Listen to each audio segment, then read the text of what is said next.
I had chicken grease on my fingers when she said it. Not even kidding. I just pulled the tray out of the oven mitt dangling from one hand, the other holding a metal fork I was using to stab the overcooked thighs to make sure they weren't raw in the middle. My hand was shaking. I get anxious about undercooking things. Salmonella is one of my top 5 irrational fears. She was standing in the doorway like a movie villain, arms crossed, not angry, not annoyed, just waiting.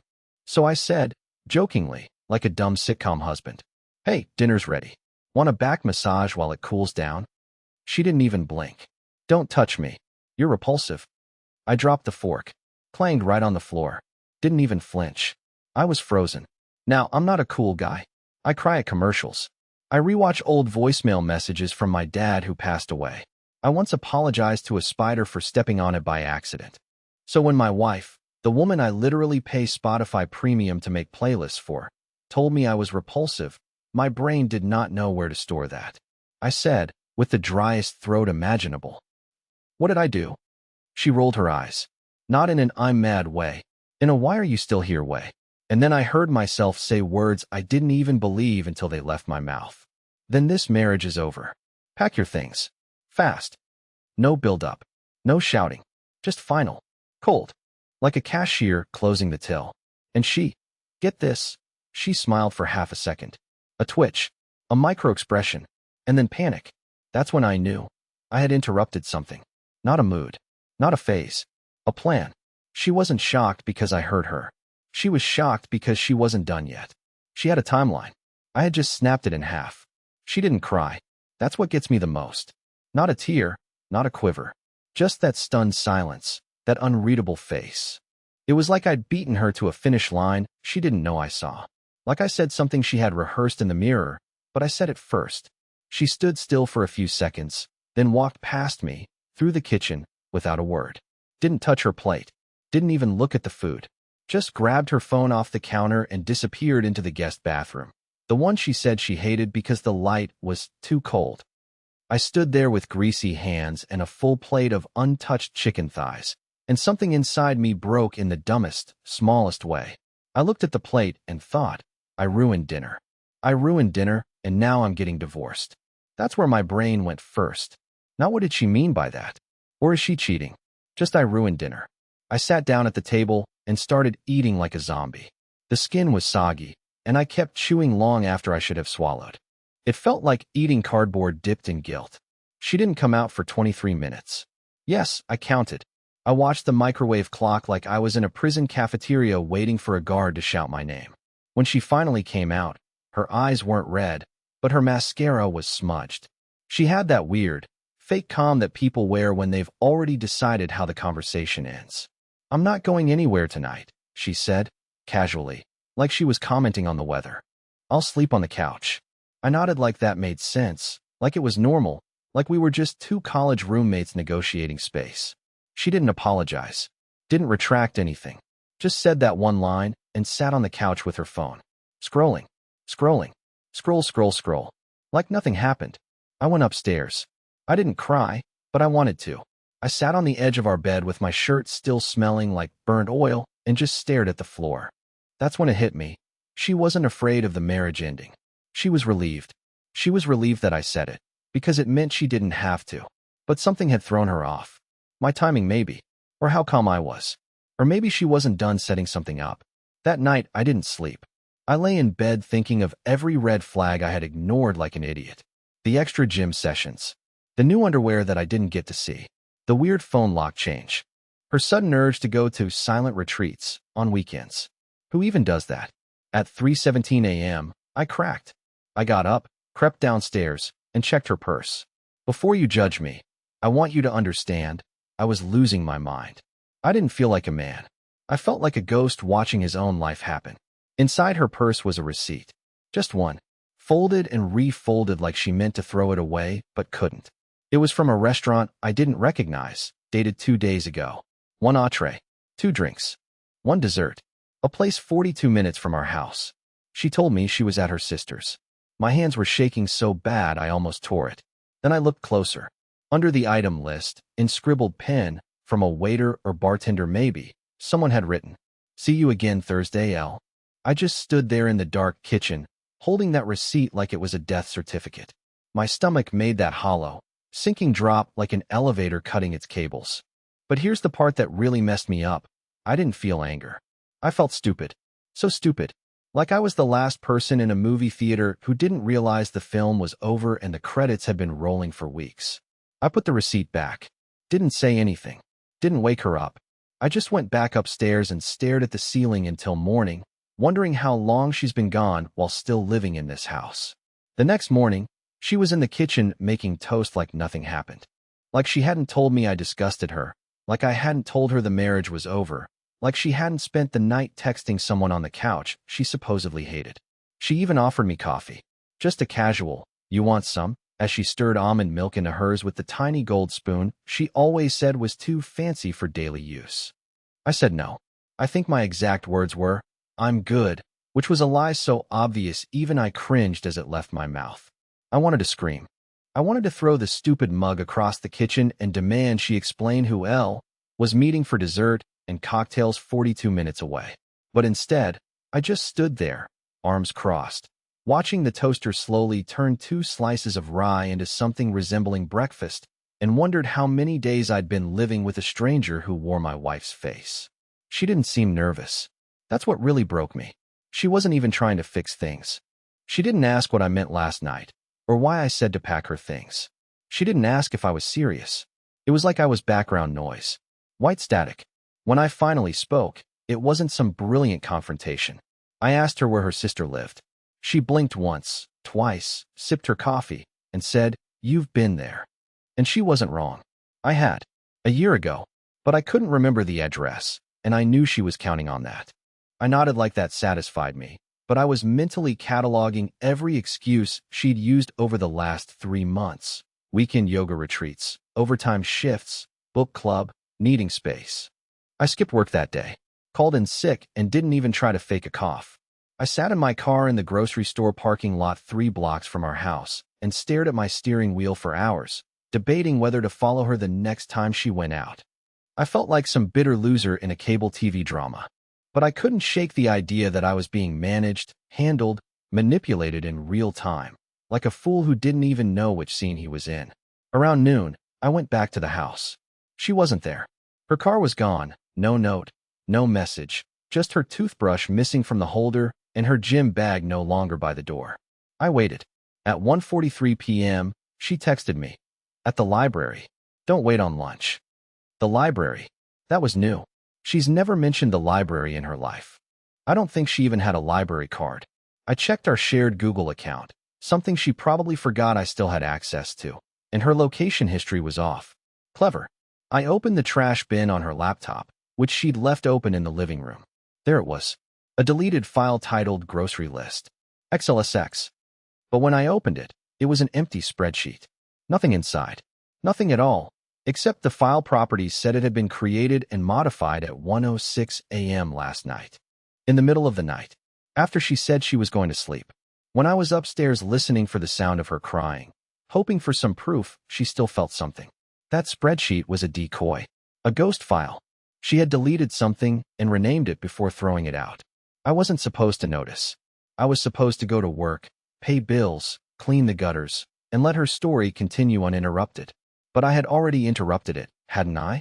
When I told her to pack her things, I didn't realize I'd jumped ahead in the timeline. That I'd skipped a few pages she hadn't finished writing. I had ruined her ending. And now I had no idea what came next. That night, she came home late. I didn't ask where she'd been. I had the TV on, volume low, playing a documentary I wasn't watching. Something about sunken cities. She walked past the living room, set her keys on the table with the same quiet deliberateness she used when she wanted me to know she was calm. Manufactured calm. The kind that's meant to disarm, not comfort. She took off her shoes, walked into the kitchen, poured herself a glass of water like she didn't feel my eyes on her the whole time. I stayed silent. Eventually, she turned and looked at me. Like really looked, and for a split second, I saw it. That flicker.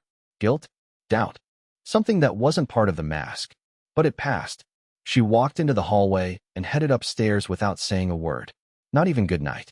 And I just sat there in the dark with the sound of underwater ruins behind me, wondering what version of her I'd be waking up to tomorrow. I didn't sleep again, not even a nap. Around 2 a.m., I grabbed her old iPad.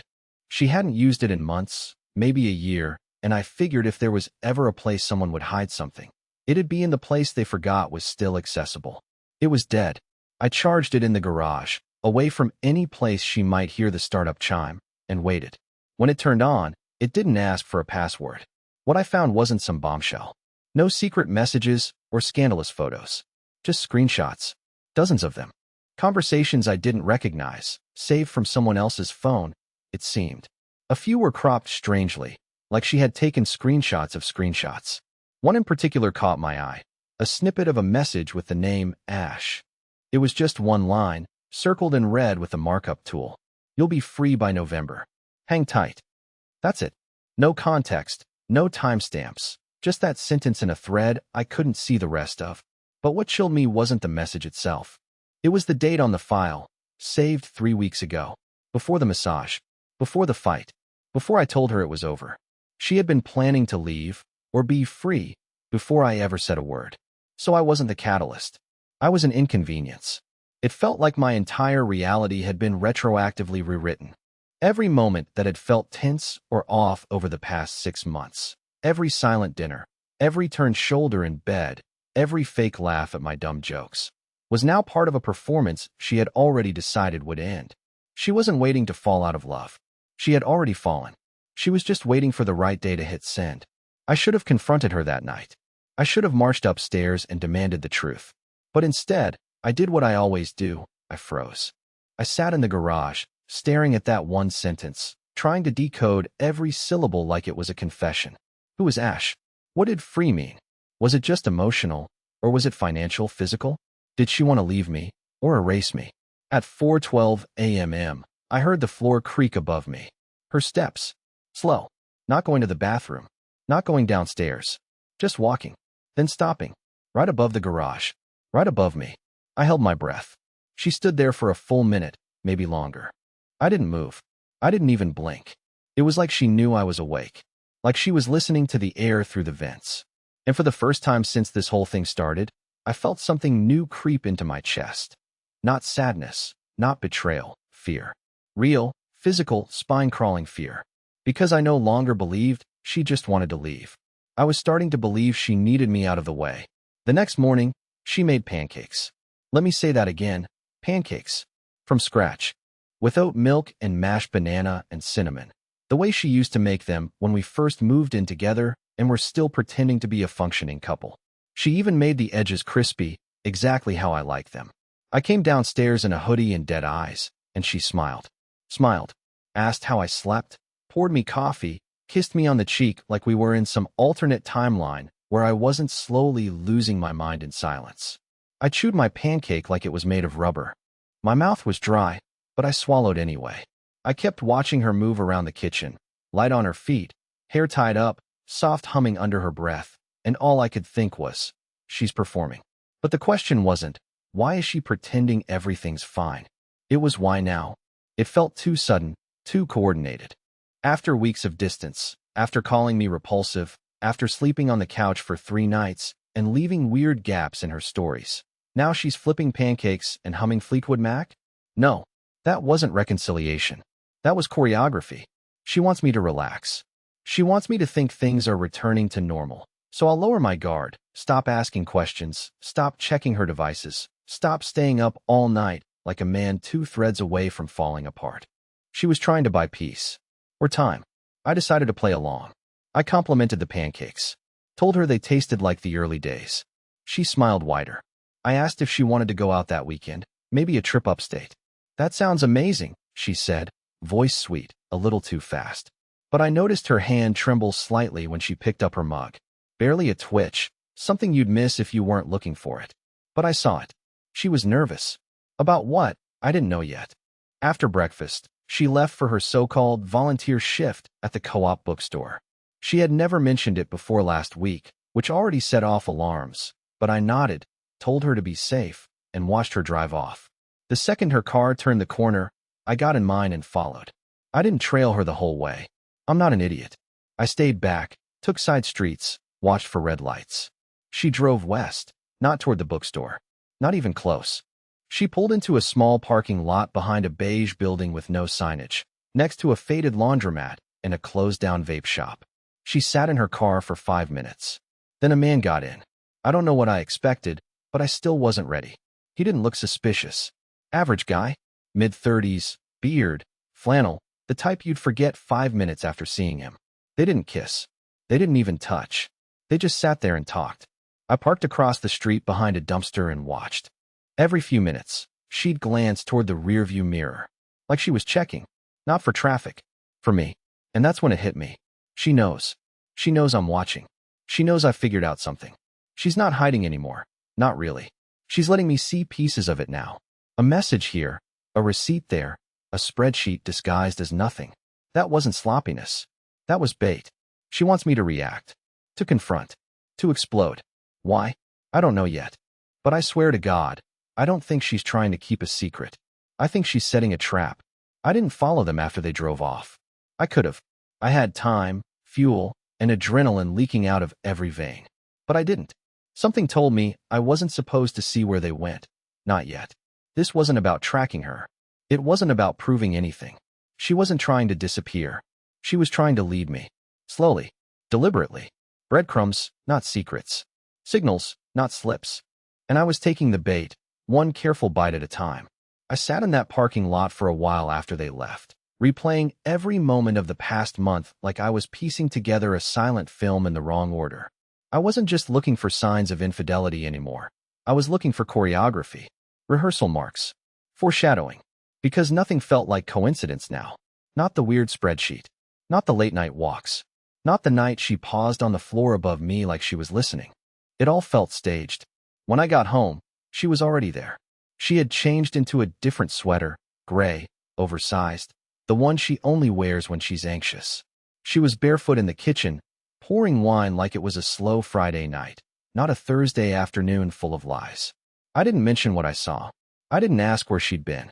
I just said, "You're home early," and she said, "Didn't feel like staying." She sat on the couch with her legs tucked under her, sipped wine, and watched something mindless on TV. I sat beside her, pretending to scroll my phone, my pulse thudding in my ears. Every so often she'd glance at me. Not suspiciously, not nervously, just checking. Like she was waiting for a result. Like I was an experiment, and she was measuring my response time. That night, after she fell asleep on the couch with the wine glass half full and her phone face down on the pillow, I checked her browser history on the iPad again. Nothing too strange. Google searches for co-op event guidelines and best oatmeal chocolate chip cookies. Both boring and weirdly innocent. Too innocent. But then I found one that made my blood run cold. How to create a legal record of psychological abuse. I read it 3 times to be sure I wasn't projecting. The article was about journaling behaviors, logging verbal manipulation, creating a case file. It had bullet points, templates. It suggested recording conversations. Quietly. Suddenly, I couldn't remember the last time she asked me to repeat myself. Was she building a case against me? Making me into the villain? Recording me while I slept, while I ranted into the void in the garage, while I mumbled questions to myself like a madman trying to solve a puzzle that didn't exist. And then something worse clicked into place, a detail I had ignored for days. She had stopped locking the guest bathroom door. That might not sound like much, but she's obsessive about it. Always said she hated the idea of anyone accidentally walking in. She even yelled at my brother once for knocking too softly. But this week, she'd been leaving it slightly open, like an invitation, or a setup. Was she hoping I'd go in and find something? Or better, was she hoping I'd go through her things and she'd catch me doing it? So she could twist it, log it, add it to her growing file titled, "My husband is unstable."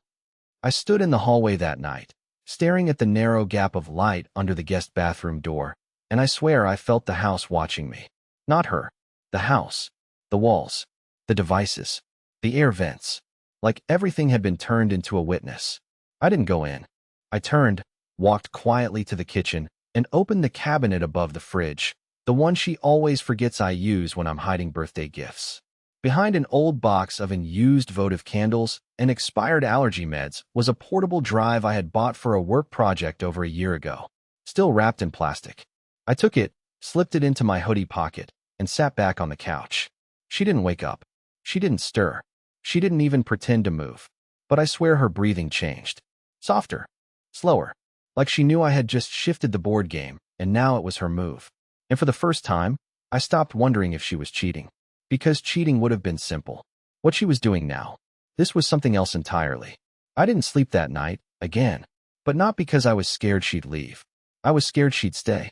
Every time I closed my eyes, I imagined waking up to her standing over me, holding a recorder, a phone, a knife. Not doing anything with it, just holding it. Calm. Silent. Unblinking. Like I was the dangerous one. Like she needed to document it. Capture the moment. I was starting to feel like I wasn't living with a person anymore. I was living with a narrative. And she was the author. Every interaction now felt curated. On the surface, nothing had changed. She still made her morning smoothies, still stretched on the living room rug in those pale blue leggings, still complimented my shirts even though I know she secretly hated how wrinkled I let them get. But the warmth was gone. Her compliments sounded rehearsed. Her habits felt artificial. She was acting like someone playing the role of good wife in a courtroom drama that hadn't gone to trial yet. Around noon, I decided to plug in the portable drive. I had no plan, just an instinct. I pulled my laptop into the bedroom while she was out running errands and started dragging every file from her old iPad onto it. Notes, screenshots, saved articles, a weird PDF about gaslighting from some influencer's blog, all of it. I didn't even look at most of it. I just copied. My hands were shaking. My chest hurt. I kept thinking, if she walks in right now, I can't even explain this without sounding guilty of something I haven't done. That's the part that was eating me alive. I wasn't sure where the line between defense and obsession was anymore. Then I found something I wasn't expecting, a voice memo. Just one, titled, Tuesday 4:37 p.m. My finger hovered over it. I wasn't even breathing. I clicked play. It was my voice. Low, angry, muffled, like it was recorded from inside a pocket. I was ranting. I couldn't remember what the context was, but it sounded like I was pacing. Saying something about, I should have known, and she's playing me. The kind of venting someone does when they think they're alone in the house. I didn't say anything violent. Nothing threatening. But the tone? It didn't sound good. If you remove the context, I sounded unstable. Paranoid. Bitter. Then, at the end of the recording, there was one soft breath. Not mine. Hers. She had been there. Listening. Recording. Quiet as a shadow. I sat there staring at the screen like I had just watched a version of myself I didn't recognize. That's when the thought hit me. Not only is she trying to leave, not only is she possibly cheating, but she's actively creating a version of events where I'm the reason everything fell apart. Not her. Me. And the scariest part is, I was giving her everything she needed. Every paranoid glance. Every question I asked twice. Every moment I stood too long in the hallway thinking about whether to open a door. All of it was being logged, if not literally, then emotionally. She was building a case, and I was handing her evidence with both hands. Later that evening, she brought up therapy, casually, as if it had just occurred to her. You know, we've both been on edge lately, she said, spooning pasta into 2 bowls. Maybe we should talk to someone. I looked at her, really looked at her, and realized she wasn't offering help. She was documenting the offer, making a record that she had tried, that she had encouraged communication.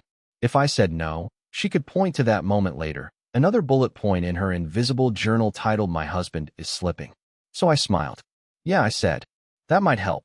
She smiled back, touched my hand across the table. And for the first time in my life, I knew what it felt like to be erased while still breathing. I don't know exactly what changed. Maybe it was hearing my own voice on that recording, so bitter and twisted. Or maybe it was the way she looked at me that night, hand on mine, eyes soft like the version of her I'd been chasing for months. Something shifted. I didn't suddenly forgive her. I still didn't trust her. But for the first time in weeks, I realized I didn't trust myself either. I'd built this labyrinth in my own head, filled with theories, half-clues, imagined betrayals, and I was the only one getting lost inside it. The next morning, I packed a bag. Not to leave her, just for space. I left her a note. Handwritten. Simple. I told her I needed a few days to clear my head and stop obsessing over every silence, every glance, every browser history entry. I didn't accuse her of anything. I didn't demand answers. I just told the truth, I didn't like the person I had become.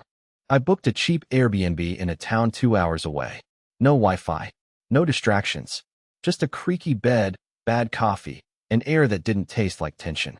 I went on long walks. I journaled, something I used to make fun of. I talked out loud to myself in full paragraphs, trying to sort fact from paranoia. By the second night, I cried. Not from heartbreak, from release. It wasn't all in my head. She had been distant, secretive, maybe even manipulative.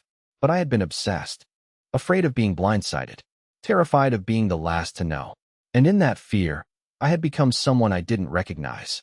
Someone always watching, never trusting. That wasn't love. That was defense. On the third day, she called me. Not a text, a call. Her voice cracked when she asked if I was okay. She didn't demand I come home. She didn't ask where I was. She just said, "I've been thinking about everything, and I think we need to talk. Really talk. Not trap each other." And so I went back. We sat on the couch, the same one where she'd once fallen asleep pretending nothing was wrong, and we laid everything out. The man in the car? Her cousin. Ash, short for Asher. He was helping her organize a secret plan to move her mother into assisted living, something she'd kept from me because she didn't want to drag me into another family crisis. The screenshots? She'd been saving things from her past relationships, old texts from a former boyfriend who emotionally abused her. She was preparing to finally confront that part of her history in therapy. The recording? She had taken it because she was scared, not of me hurting her, but of losing me. She said I'd become so distant, so guarded, she didn't know how to reach me anymore, and she thought maybe I was the one planning to leave. We were both wrong, and both a little right. We didn't fix everything that night, but we chose to stop guessing and start asking. We made rules. Real ones. No hidden accounts. No silent treatments. Weekly therapy. Together and separate. We let ourselves cry, even when it felt awkward. And slowly, the fog began to lift. It's been 8 months since then. She still makes pancakes once a week, and they still taste like something worth staying for. I still overthink sometimes. She still shuts down when she's stressed. But now we catch it. We call it out. We talk before it turns into silence. We listen before it curdles into resentment. I thought our story was a tragedy. I thought I was the last one to see the ending coming. But sometimes, you have to burn the old script to find the real story underneath. And this one's just getting started.